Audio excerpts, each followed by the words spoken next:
Convosco, irmãos, tudo bem? Espero que todos estejam bem.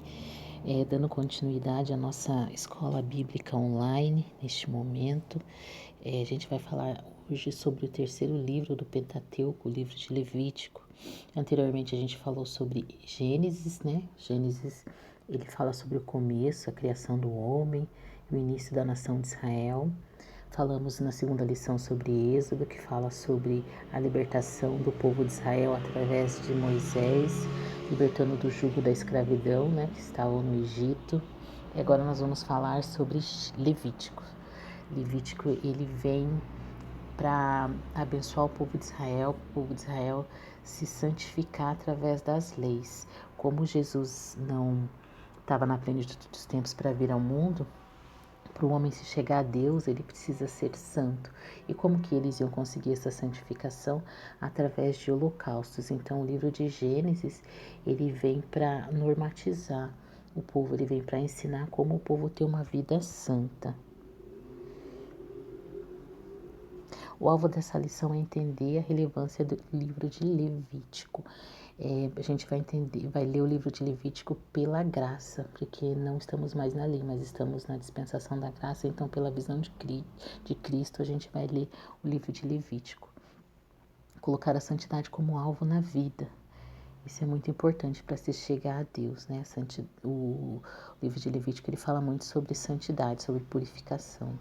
Identificar algumas áreas da vida que precisam ser melhoradas em relação à lei do Senhor, algo que a gente precise aprimorar. Então a gente vai entender por que servem as leis, por que surgem as leis. Nós, como nação brasileira, somos regidos pela nossa Constituição. Cada nação tem a sua Constituição. Nós temos a nossa Constituição, tem o Código Brasileiro de Trânsito, tem como exemplo também o Código Civil. Para que servem essas leis? As leis são normas que regulamentam a sociedade, como o cidadão ele deve se comportar, como que deve ser a conduta da pessoa no Código de Trânsito, como o cidadão ele tem que se comportar no trânsito para que todos possam viver harmoniosamente. O livro de Levítico ele vem trazer isso, ele vem mostrar para o povo de Israel como que eles devem se comportar em relação a Deus, porque eles estavam vindo da escravidão do Egito, cheio de mania, cheio de hábitos que desagradavam a Deus, e Deus queria um povo santo, um povo só dele, um povo que tivesse a identidade de Deus nele. Então Deus vem e me inspira Moisés a escrever o livro de Levítico. O livro de Levítico, então, o autor é Moisés. Ele foi escrito no ano de 1400, durante a peregrinação do povo de Israel no deserto. O alvo é o povo de Israel. O versículo-chave está em Levítico 11:45. Ele diz assim: Eu sou o Senhor que os tirou da terra do Egito para ser o seu Deus, por isso sejam santos, porque eu sou santo. Então, a palavra de ênfase no livro, a palavra-chave do livro de Levítico é santidade. Deus vem ensinar o povo a como ter santidade com ele. O livro ele tem 27 capítulos. Dividindo em duas partes, o esboço fica da seguinte forma. De 1 a 10 ele fala sobre os sacrifícios. Sacrifícios e sacerdotes, caminho de Deus, como se aproximar do Deus Santo, e fala sobre a salvação. A segunda parte do livro, de 11 a 27, ele fala sobre leis, define diversas leis. Lei sobre a vida, lei da caminhada com Deus, como viver com o Deus Santo. Se a primeira é como se aproximar, na segunda é como viver, e fala sobre a santificação. O livro de Levítico ele é muito propício para o que a gente está vivendo no momento, né? Estamos nessa quarentena e ele fala sobre diversas leis de purificação, leis de doença, como que o povo tinha que se comportar, como a lepra. A lepra afligia muito as pessoas naquele tempo, não tinham o pouco conhecimento de medicina que eles tinham, então Deus vem e fala sobre o isolamento que as pessoas tinham que ter, mais ou menos que a gente está vivendo hoje, né? Na questão desse isolamento devido a essa pandemia de Covid-19. Resumindo o livro de Levítico em uma sentença, podemos dizer assim: o Senhor proviu os sacrifícios para dar ao homem a oportunidade de ter comunhão com ele. Deixa eu voltar lá que pulou a página. O Senhor proviu sacrifícios para dar ao homem a oportunidade de ter comunhão com ele, e as festas para que essa comunhão fosse mantida e celebrada. Então, após o povo oferecer sacrifícios a Deus, oferecer seu holocausto para que tivesse uma vida santa, Deus também provia para eles a condição deles festejarem essa libertação, né, deles se alegrarem. Por isso que há diversas festas religiosas. Como o Espírito Santo não tinha vindo ainda, Jesus não tinha vindo, era necessário que para cada pecado, para cada ato que desagradasse a Deus, o homem oferecesse um certo holocausto, oferecesse um certo sacrifício. Então, para que ele tivesse uma vida constantemente santa, eles tinham que estar o tempo todo oferecendo sacrifícios. O livro de Levítico ele é um manual de pastores, de sacerdotes, porque o livro de Levítico foi escrito para a tribo de Levi, que não recebeu nenhuma herança financeira, terras para dar. Os levitas eles eram responsáveis pelo cerimonial do que acontecia no templo, né?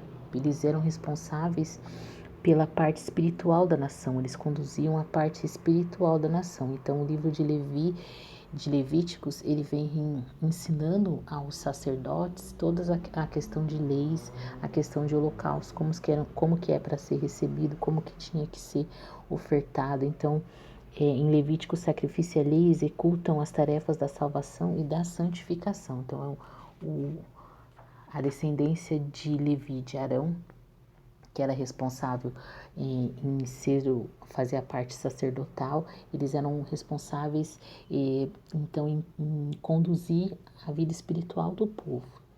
Um destaque que a gente vê no livro de Levítico é Hebreus. Em Hebreus cita-se muito o livro de Levítico. Tudo que se diz assim, como se houvesse um par de um livro entre Novo Testamento e Antigo Testamento, Hebreus ele é o par de Levítico. Ele fala muito sobre o sacerdócio, sobre o sumo sacerdócio, sacrifícios, né, sobre o líder do povo. Então, no livro de Levítico, se a gente for fazer um comparativo entre Levítico e Hebreus, é da seguinte forma: o sacerdócio em Levítico ele é araônico, né? Tá em Levítico 8, do 1 ao 2. Em Hebreus ele é messiânico, que é Cristo, né? O Messias, que está em Hebreus 4, do 14 ao 16. O sumo sacerdócio em Levítico, no tempo da lei, é imperfeito, porque é feito por homens, né? Tem os filhos de Arão que foram tanto é que eles foram mortos porque eles não estavam condizentes com o que Deus queria. Não eram perfeitos, não eram sacerdotes perfeitos. E no livro de Hebreus, o sumo sacerdócio é Cristo, né? O perfeito Cordeiro de Deus que tira o pecado do mundo. Os sacrifícios eram variados e constantes, então para cada pecado ele era oferecido um certo animal, era oferecido alguma coisa para Deus e isso tinha que ser o melhor. No tempo da graça de Hebreus que nós estamos, ele é único e definitivo, que é Cristo, né? Que deu a vida por nós. E se o líder do povo naquele tempo era Moisés, hoje, né? O cabeça da igreja é Cristo, né? Então, para a gente poder entender como que se dava todo esse trabalho de para cada pecado oferecer um sacrifício, Deus esclarece a partir do capítulo 11, né, as leis e os sacrifícios que devem ser feitos. Então, na questão de expiação pelo pecado geral, tinha que ser um animal, mas é um animal de acordo com a posse da pessoa. Quem podia mais, oferecia um animal maior, quem podia menos, oferecia um animal menor, né, uma pomba, mas tinha que ser sem defeito, tinha que ser o melhor que a pessoa tivesse para oferecer. E em Cristo ele foi a entrega total e suficiente para nos resgatar do pecado. Na questão de gratidão, o sacrifício que era oferecido era em cereais, era a flor de farinha. Era uma farinha que é bem peneiradinha, bem branquinha, era o melhor que tinha do trigo. E em Cristo, para nós hoje, ele é a perfeita humanidade. Em questão de ofertas de gratidão e desejo para ter comunhão com Deus, era oferecido boi, carneiro ou bode sem defeito. E hoje nós temos Cristo, né? Que Ele é a nossa perfeita paz, que está lá em Efésios 2:14. Está escrito assim: pois Cristo, que nos trouxe a paz, tornando-nos judeus e não judeus um só povo. Por meio do sacrifício do seu corpo, ele derrubou o muro da inimizade que separava os judeus e não judeus. Então, Cristo ele vem para quebrar toda barreira, toda divisão, todo preconceito que havia entre judeus e não judeus, né? Ele quer que a gente seja só um só povo, né? De um só Deus. Como essa aula é de 10 minutinhos apenas, já está encerrando o tempo, então a gente vai ficar por aqui, vai falar sobre até esses pecados que foi de gratidão a Deus, o que era oferecido, né, os pecados não intencionais. Aí na próxima aula a gente dá continuidade nessa lição do livro de Levítico, né? Fiquem em paz e que Deus abençoe a vocês.